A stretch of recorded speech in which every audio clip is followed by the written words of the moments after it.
Perkenalkan, nama saya Anselmo Soter dari kelas A3 Pagi Manajemen. Di sini saya akan meringkas manajemen krisis. Krisis terjadi bahkan pada perusahaan yang mengambil tindakan untuk menghindarinya.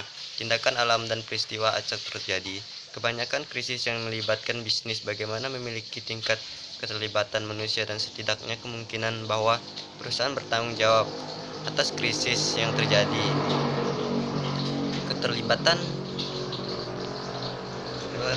tumpah minyak Exxon Valdez, penjahat di luar perusahaan seperti dalam kasus Tylenol yang dicampur dengan cyanida, atau orang yang tidak bersalah dalam kasus pasien yang mengalami efek samping dari resep obat. Krisis membutuhkan perihal segera dan dapat memiliki efek jangka panjang pada mereka dan reputasi perusahaan. Krisis juga dapat mengubah praktik operasi perusahaan dan industri obat-obatan memiliki kemasan yang tahan rusak. Kapal tanker yang minyak baru memiliki lubang ganda. Banyak perusahaan bahkan yang belum pernah mengalami krisis telah mengambil langkah-langkah untuk mengurangi kemungkinan terjadi krisis, merumuskan rencana kesiapsiagaan manajemen, dan mengembangkan rencana tanggap krisis. Walmart telah mempelajari perakiraan cuaca dan memproyeksikan kemungkinan jalur badai Katrina dan telah mengirimkan ke toko-toko dan pusat-pusat distribusinya di negara bagian pesisir.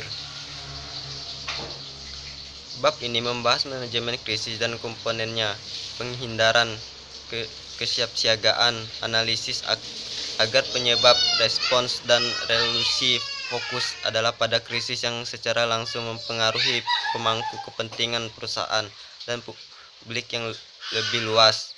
Kerangka konseptual yang dikembangkan dalam bab-bab sebelumnya memberikan dasar bagi manajemen krisis yang efektif.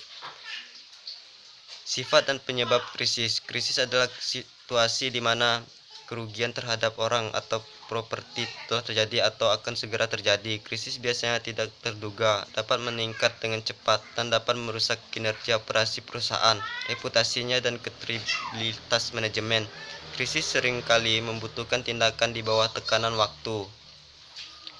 Tylenol pada tahun 1982, 7 orang meninggal karena kapsul Tylenol yang disuntik dengan cyanida. Krisis diidentifikasi ketika pemeriksa medis dan pemadam kebakaran Chicago menemukan bahwa para korban memiliki kesamaan dalam penggunaan Tylenol. Exxon Valdez. Pengunduran dari Exxon Valdez tahun 1989 dan tumpahan 11 juta galon minyak mentah yang menyertainya menciptakan krisis lingkungan, dan tanggapan Exxon meningkatkan krisis. Exxon menanggapi dengan memindahkan tim dan Houston ke Valdez, Alaska dalam 20 jam. Disiapkan untuk menyemprotkan dispersan kimia. Societe Generale. Meskipun spesifik dan waktu sulit untuk diprediksi, beberapa krisis memiliki kemungkinan positif untuk berkembang. Pedagang nakal telah menyebabkan kerugian miliaran dolar bagi perusahaan pasar keuangan.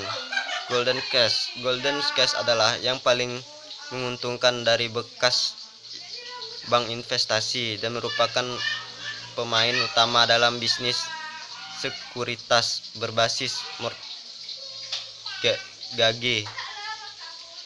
BP. Sebuah ledakan di kilang BP City Tex pada tahun 2005 menawarkan 15 pekerja dan melukai 170 orang lainnya. Perusahaan telah diingatkan tentang masalah keselamatan dan pemotongan biaya karena tekanan anggaran mungkin telah menyebabkan perusahaan menunda menangani masalah tersebut. Kecelakaan itu. BP di Teluk Meksiko pada bulan April 2010, ledakan gas metana di anjungan mengakibatkan tumpahan minyak 20 kali lipat ukuran tumpahan Exxon Valdez. Sumur ditutup hampir 3 bulan. Kemudian setelah beberapa kali gagal dan sumur bantuan diselesaikan pada bulan September.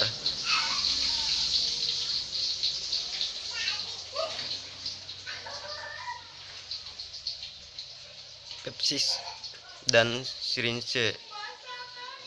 Pada tanggal 9 Juni 1993, Earl dan Mary Ripley dari Tacoma, Lexington kembali dari liburan dan memutuskan untuk makan cemilan larut malam.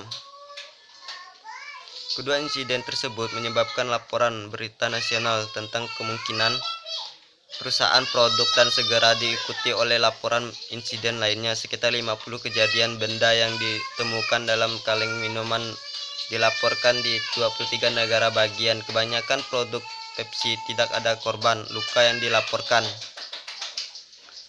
Proses pembotolan tali pengikatnya dilepas dan kaleng diperiksa untuk melihat apakah sudah kosong. Saat kaleng siap untuk memasuki proses pembotolan seperti dilepas dan kaleng dibalik dan dibilas di dalam dengan air.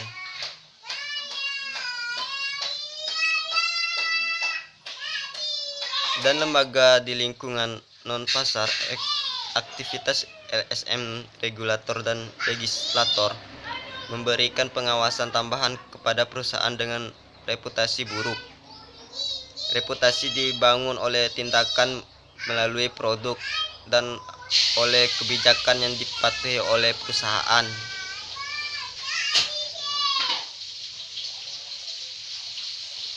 Kesiapsiagaan Walmart dan badai Katrina. Dengan lebih dari 3.300 toko di Amerika Serikat, Walmart berpengalaman dalam menangani berbagai jenis krisis, termasuk bencana alam. Analisis data penjualannya mengungkapkan bahwa sebelum badai orang-orang menimbun barang-barang melalui dari air kemasan hingga generator.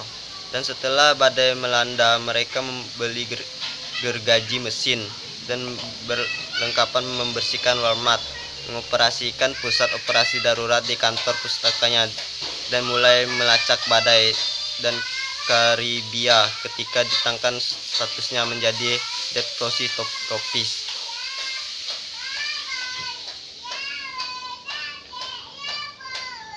Lingkungan dari bencana ini sepertinya sangat sederhana. 12 bahkan jika ini benar, bersplasi yang diciptakan oleh liputan media tentang minyak yang mengalir dari sumur, tindakan dari pemerintah federal, dan alam yang dibunyikan oleh para pencinta lingkungan yang berbeda. Sekian ringkasan dari saya ucapkan terima kasih.